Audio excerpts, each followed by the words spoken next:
और चलिए आपको सीधे लिए चलते हैं रतलाम, जहां पर कार्यक्रम में मौजूद सीएम डॉक्टर मोहन यादव संबोधित कर रहे हैं। भारतीय मजदूर संघ के लिए वर्षों तक आपने अपना पूरा जीवन, मुझे मालूम है कि शायद पहले ही मुख्यमंत्री आप रहे थे, है ना। माननीय अरविंद जी भाई साहब, जोरदार अभिनंदन कर रहे हैं अरविंद जी भाई साहब के लिए। इस मंच पर विराजमान परम पूज्य संत पवन पंत प्रमुख माननीय संत पूरालाल जी डामोर साहब, आपका भी जोरदार अभिनंदन। हमारे मेरे विद्यार्थी परिषद के साथी, अपने मजदूर संघ के अखिल भारतीय संगठन मंत्री माननीय सुरेंद्र सिंह जी, जोरदार अभिनंदन सुरेंद्र सिंह जी का भी। पूरा जीवन आप वरिष्ठ प्रचारक हैं और लगातार देश भर में सभी प्रकार के मजदूर के संगठनों की दृष्टि से उनकी गति आए, उनको ताकत मिले, उनकी बात सरकारों तक पहुंचे, उनकी हक की लड़ाई लड़े, इसमें आप काम कर रहे हैं।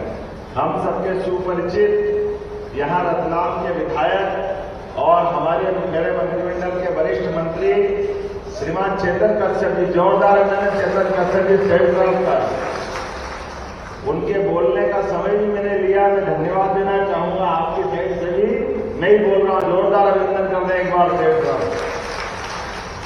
यहाँ के महापौर जिनने स्वागत भाषण में अपनी बात कही, श्रीमान प्रहलाद जी पटेल, जोरदार अभिनंदन प्रहलाद जी का भी। माननीय राघव सिंह भामर जी, अखिल भारतीय कार्यकारी अध्यक्ष वनवासी ग्रामीण मजदूर संघ, आपका भी स्वागत अभिनंदन है।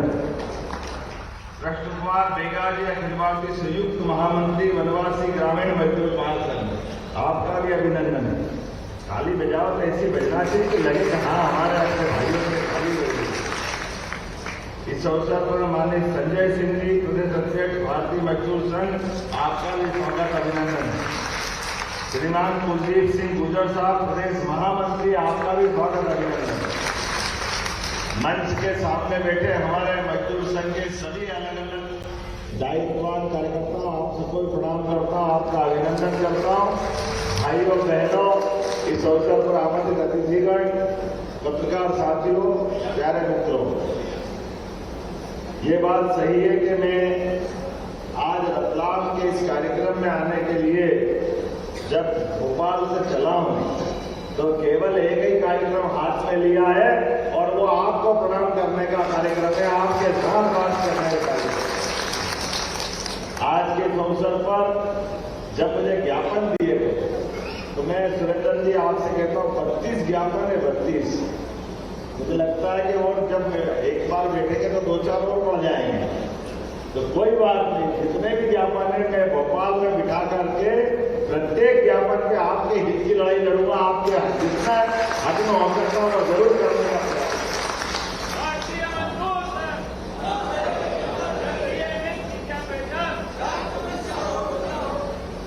जब मैं अपने बीच में बात कर रहा हूं तो ये मान के चलो कि माँ पड़ोसी और मामा का घर हो, मैं आप ही के साथ का हूं।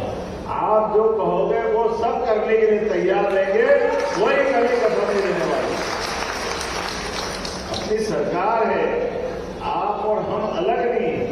हमारे वनवासी भाई बहनों के लिए उनके हक की बात हो, इसी प्रकार से उद्योग धंधों में काम करने वाले कर्मचारियों की बात हो, सरकार सभी वर्ग के लिए समान रूप से सबकी बेहतरी के लिए काम कर रही है।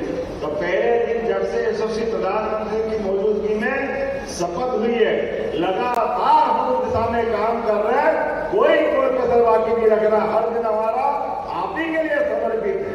लगातार जिस प्रकार से काम चल रहा है, मैं आपके लिए बताना चाहूंगा कि आज जब सरकार के आधार पर काम करने की बात है, हमारी 30-30 साल पुरानी मजदूर संघों के माध्यम से बड़ी बड़ी फैक्ट्रियां, सज्जन मिल यहाँ भी है, इंदौर की हुकुमचंद मिल 30 साल से ज्यादा समय से 7,000 से ज्यादा वहां के कर्मचारियों का उनका बकाया लटका पड़ा था। लोग परेशान थे, 2000 लोग तो उम्मीद में मर गए, उनके परिवार वाले उम्मीद में दे रहे थे कब हमारा कब पेंशन मिलेगी, कब निपटारा होगा। मुझे इस बात की प्रसन्नता है कि 7 दिन से भी कम समय में हमने सारे भाई बहनों का 4,800 मजदूर परिवारों का 224 करोड़ देकर के सारा चुकाना करा प्रधानमंत्री जी के मौजूदगी में। ये हमारी प्रतिबद्धता है। और केवल हुकुमचंद मिल नहीं, हमने कहा सज्जन मिल, बहुत जल्दी सज्जन मिल का भी सारा बकाया हम चुकाने वाले हैं, कोई बचने वाला नहीं। एक भी जेसी मिल ग्वालियर, उज्जैन की श्री सिंथेटिक पाइप फैक्ट्री जिसका भी पैसा बकाया हम लगातार, माननीय सुरेंद्र जी आपको बताना चाहूंगा, हमारी सरकार बनने के बाद सभी वर्गों की बेहतरी के लिए औद्योगिकरण को भी बढ़ावा दे रहे हैं। जब हम औद्योगिकरण की तरफ बात करते हैं तो बड़े पैमाने में कई लोगों को रोजगार मिलने की संभावना रहती है और उनको रोजगार दिला करके प्रदेश की भी आर्थिक दृष्टि से बेहतर स्थिति लाने के लिए लगातार हमने हर महीने औद्योगिक दृष्टि से संभाग में औद्योगिक निवेश की लगातार योजना प्रारंभ की। 8 संभाग में लगातार हमने एक के बाद एक कार्यक्रम किया और मोटे तौर पर पहले केवल एक ही स्थान में होता था, लेकिन हमने कहा इसको नीचे तक ले जाने की जरूरत है। और मुझे इस बात की प्रसन्नता है कि जब नवा GIS किया भोपाल में, भोपाल तो 1956 से मध्य प्रदेश की राजधानी थी, लेकिन भोपाल में कभी भी औद्योगिक निवेश का बड़ा कार्यक्रम नहीं हुआ। मुझे इस बात की प्रसन्नता है जब हमने निर्णय लिया तो न केवल भोपाल वालों को बल्कि यशस्वी प्रधानमंत्री स्वयं उसमें आए। श्रीमान नरेंद्र मोदी जी का जोरदार अभिनंदन करें। हमारे अपने देश के प्रधानमंत्री, माननीय प्रधानमंत्री आए, गृह मंत्री आए, सभी बड़े बड़े अलग अलग प्रकार के औद्योगिक घराने के लोग आए और सबके माध्यम से हमने अपनी वही प्लानिंग सामने रखी। जैसे अपना नारा कितना अच्छा है, देश के हित में करेंगे काम और काम के लेंगे, जोरदार ताली बजा इस भाव को सामने रखकर किसी भी वर्ग का देश के हित में काम कर रहे हैं। उद्योगपति अपना उद्योग लगाए लेकिन मजदूरों को पूरा दाम दिलाए, उनके हक के बारे में कोई कमी नहीं होना चाहिए। सरकार आपके साथ खड़ी है, इसलिए लगातार हम काम कर रहे हैं और उससे आगे बढ़कर अभी हमने और नई योजना चालू की। ये मशीनीकरण के युग में लगातार मशीन ज्यादा होती है तो कई सारे लोग बेरोजगार होते हैं। हमने कहा इसके बजाय इसमें संशोधन करते हुए उद्योगपति अपना उद्योग लगाए और मजदूर आधारित उद्योग लगाएंगे, रोजगार आधारित उद्योग लगाएंगे। इस दिशा में हम काम कर रहे हैं। उसका परिणाम क्या आ रहा है कि हमारे पास आज भी अगर जैसे उदाहरण के लिए यह हमारा वनवासी अंचल का, आदिवासी अंचल का बेल्ट, यहाँ कई सालों से पुराने जमाने में जिनिंग प्रेस होती थी, काटन की बड़ी बड़ी यहाँ खदाने और गठाने बनती थी और कपड़े की भी मिलें थी, लेकिन धीरे धीरे खत्म हो गई। हमने कहा इसमें संशोधन करेंगे और अभी लगातार इस दिशा में काम कर रहे हैं कि जो रोजगार आधारित, अरे कपड़े के धागे बनाना, कपड़ा बनाना, रेडीमेड गारमेंट्स बनाना और उसमें मजदूरी करने जो आएगा प्रति मजदूर 5,000 रुपया महीना इंसेंटिव सरकार की ओर से देंगे ताकि हमारे रोजगार आधारित कारखाने खड़े हो। बिजली का बिल, बिजली में, जमीन में, फैक्ट्री लगाने में, ब्याज में, सभी में छूट दे करके जो रोजगार आधारित उद्योग लगाएगा उसको हम एक तरह से फैक्ट्री में 70% के आसपास सब्सिडी देने वाले हैं, क्योंकि रोजगार चाहिए। हमारे राज्य के अंदर हमारे गरीब लोगों को रोजगार आधारित काम मिलता है, उसकी बात ही अलग है। इसलिए बड़े पैमाने पर बहुत जल्दी अपने ही रतलाम के पास बदनावर से लगे हुए क्षेत्र में 1 लाख फैक्ट्रियों का 1 लाख रोजगार मिलेगा। PM मित्रा पार्क के माध्यम से जोरदार अभिनंदन करें। हमारी बहुत जल्दी वहां का इंडस्ट्रियल बेल्ट का लोकार्पण होने वाला है। मेरी अपनी सरकार बनने के बाद उज्जैन में हमारी बहनों के लिए भोपाल, उज्जैन, खरगोन, खंडवा, बुरहानपुर तक जहां भी हमारी कृषि और खासकर खेतीहर मजदूरों का क्षेत्र है, इसमें कृषि आधारित उद्योग धंधों के लिए लगातार अभियान चला रहा है। मैं मान के चलता हूँ आज के इस अवसर पर जब मैं दूसरी बात कर रहा हूँ तो रतलाम हमारे लिए वैसे तो एक अलग प्रकार का स्थान है।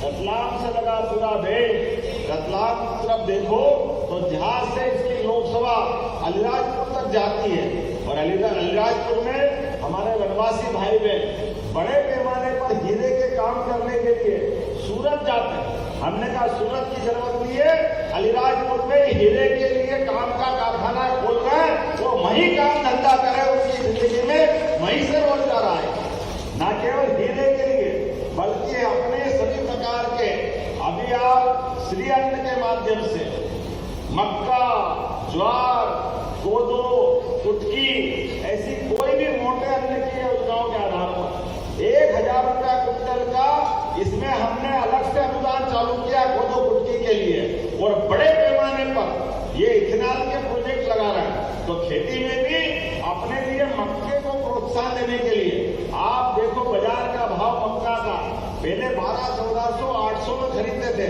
आज 2400-2500 ज्यादा मक्का निकल रही है। जोरदार अभिनंदन करें अपने किसान भाइयों के लिए, अपने खुद के खेत में भी आमदनी बढ़े। इसलिए हमने प्लान बनाया कि एक खेत तक, प्रत्येक खेत तक पानी पहुंचा करके उनके जीवन में भी बदलाव लाएंगे।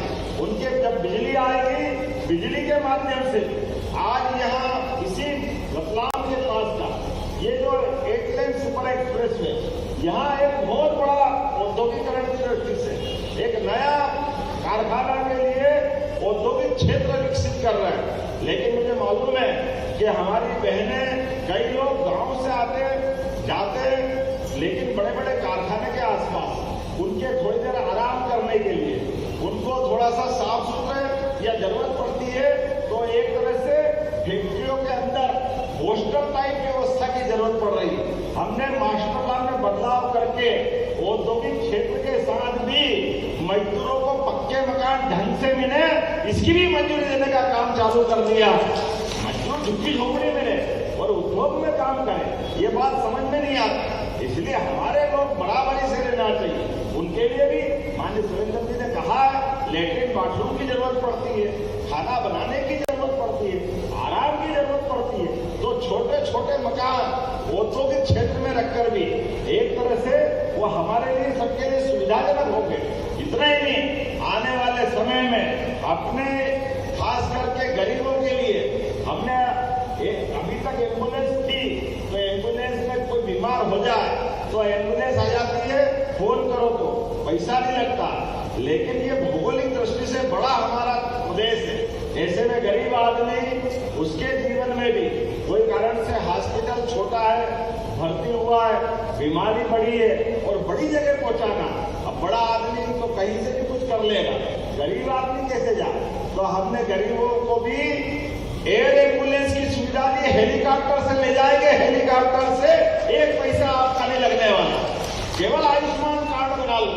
जहाँ हवाई जहाज होगा, जैसे यहाँ हेलीपैड हवाई पट्टी है, वहाँ हवाई जहाज उतर जाएगा, लेकिन जहाँ हवाई जहाज नहीं उतर सकता वहाँ हेलीकॉप्टर उतारेंगे। लेकिन एक एक गरीब आदमी की जिंदगी में बेहतरी करने के लिए लगातार एयर एम्बुलेंस की सुविधा हम चालू कर रहे हैं।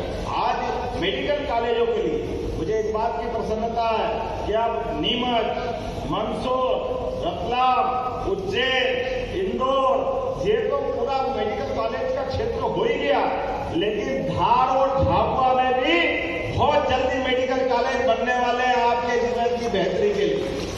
मेडिकल कॉलेज में हमारे बच्चे भी पढ़ेंगे और हॉस्पिटल भी अच्छे होंगे।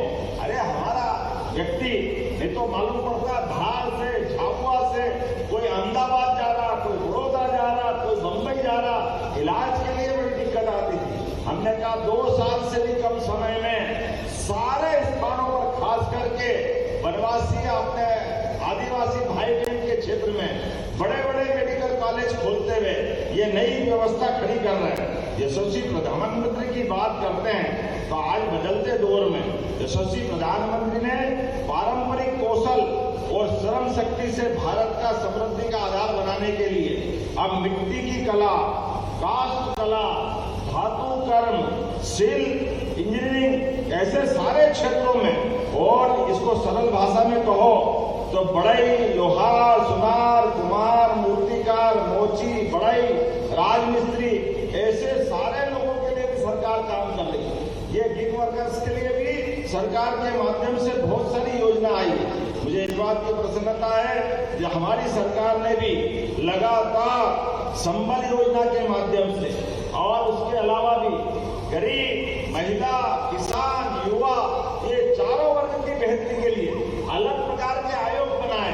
एक एक वर्ग में इनके जीवन में कैसे बेहतर से बेहतर सरकार की योजना बने, उनका लाभ कैसे मिले, इस दिशा में हम काम कर रहे हैं। जब मुझे इस बात की प्रसन्नता है कि आपके बीच बात कर रहा हूं, तो संबल योजना के माध्यम से अभी तक हमने 2023-24 में 96,610 परिवारों को 711 करोड़ की राशि आपको दी है। जोरदार अभिनंदन करो संबल योजना के माध्यम से।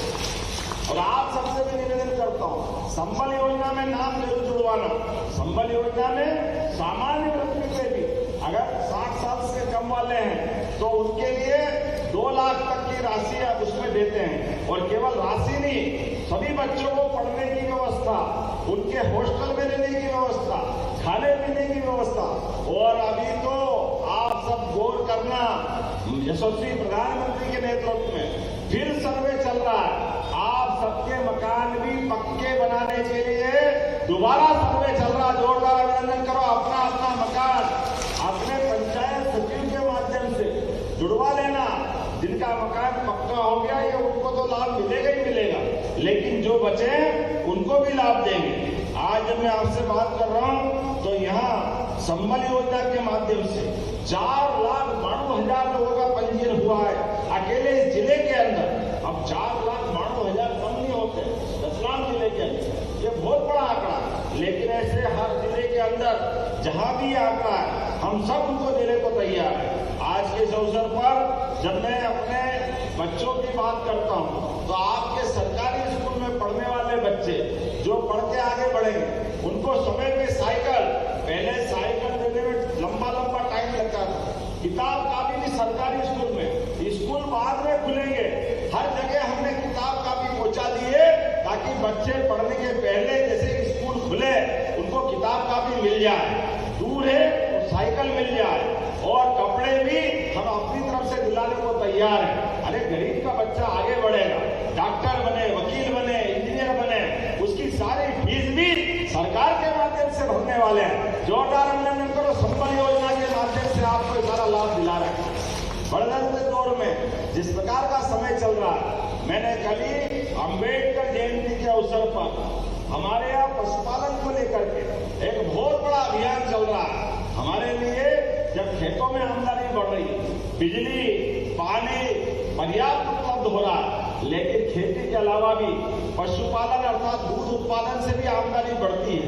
और दूध उत्पादन के लिए बड़े पैमाने पर सहकारी संघ को आगे करते हुए नेशनल एग डेवलपमेंट बोर्ड के माध्यम से हम अपने भाई बहनों से सहकारी समितियों के माध्यम से दूध खरीदते हुए जो 25 से ज्यादा गाय पालेगा उसको स्कीम के अंतर्गत 25% का अनुदान सरकार के द्वारा दिया जाएगा। सरकार के माध्यम से लाभ दिलाएंगे। जिनके घर में गाय और भैंस हो वो दूध उत्पादन करें, दूध को खरीदने की गारंटी सरकार देगी। लेकिन किसी भी हालत में गरीब आदमी की जिंदगी बेहतर होना चाहिए। जब मैं आज वनवासी ग्रामीण मजदूर महासंघ में बात करता हूँ तो इसका दायरा तो बहुत बड़ा है, बहुत देर तक बोल सकते हैं, लेकिन बोलने के बजाय करने की जरूरत है। तो मैं आज पुनः दोहराता हूँ, बहुत जल्दी भोपाल में बैठेंगे और आपके साथ कदम से कदम मिला करके आप जो जो मांगोगे वो सब देने का प्रयास करेंगे। हमारे सारे भाई बहनों के लिए एक बार फिर मैं हृदय से आभार मानता हूँ और धन्यवाद देता हूँ। आपने मुझे बुलाया, आप इस परिवार में आने का मौका मिला और एक पंथ दो काज आपसे भी मिला और हमारे बड़े भाई माननीय सुरेंद्र जी से भी मिलने का मौका मिला। और माननीय अरविंद जी, पूरा जीवन आपने दिया है, आपका अभिनंदन करते हुए हम अपने आप को गौरवान्वित महसूस करते। जोरदार ताली बजाएं अरविंद जी भाई साहब के लिए। आपका पूरा जीवन हमारे गरीब वर्ग के जीवन के बेहतरी के लिए लगा है। ही अपने जीवन को भारत माता के चरणों में चढ़ाते हुए आप जैसे वरिष्ठ प्रचारकों के माध्यम से हम सब काम सीखने की प्रेरणा पाते हैं। एक बार फिर मैं आप सबका भी वंदन करता हूँ, अभिनंदन करता हूँ। मेरे साथ दोनों हाथ की मुट्ठी बांधकर ऊपर हाथ करके बोले, भारत माता की, भारत माता की। वनवासी ग्रामीण मजदूर महासंघ, बहुत बहुत धन्यवाद।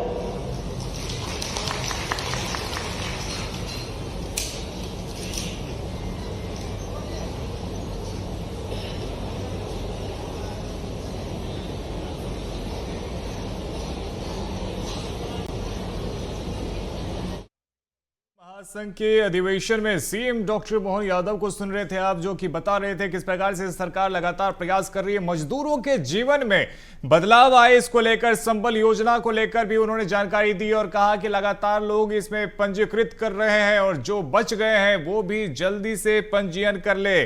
साथ ही उन्होंने कहा कि जब उद्योगपति उद्योग लगाते हैं तो उनसे भी कहना चाहूंगे कि खास तौर पे मजदूरों का आप खास ख्याल रखिए। उन्होंने ये भी कहा कि बोलने से ज्यादा जरूरी है कि हम करके दिखाएं और हमारी कोशिश भी यही है। यदि आप सरकार से कुछ भी चाहते हैं तो भोपाल में आइए, हमसे मिलिए और हम आप जो भी मांगेंगे उन मांगों को पूरा करेंगे। तो खबरों में आगे बढ़ते हैं। बस्तर दौरे पर सीएम विष्णुदेव है और देखिए रायपुर पुलिस ग्राउंड हेलीपैड से रवाना हो गए हैं। बस्तर में विकास को लेकर बड़ी बैठक होगी। घाट पदमूर में पीएम आवास योजना सर्वे को लेकर देखिए महाअभियान में शामिल होंगे। बस्तर विकास योजना को लेकर बैठक होगी। बस्तर विकास पर परिचर्चा में शामिल होंगे सीएम विष्णुदेव साई और स्थानीय जनप्रतिनिधियों से भी सीएम विष्णुदेव साई की मुलाकात होगी। तो बस्तर दौरे पर रहने वाले सीएम विष्णुदेव साई देखिए हेलीपैड से रवाना हो चुके हैं। बस्तर में विकास को लेकर ये बड़ी बैठक है और सीएम विष्णुदेव साई की तरफ से भारतीय जनता पार्टी की सरकार की तरफ से लगातार प्रयास किया जा रहा है बस्तर के विकास को लेकर।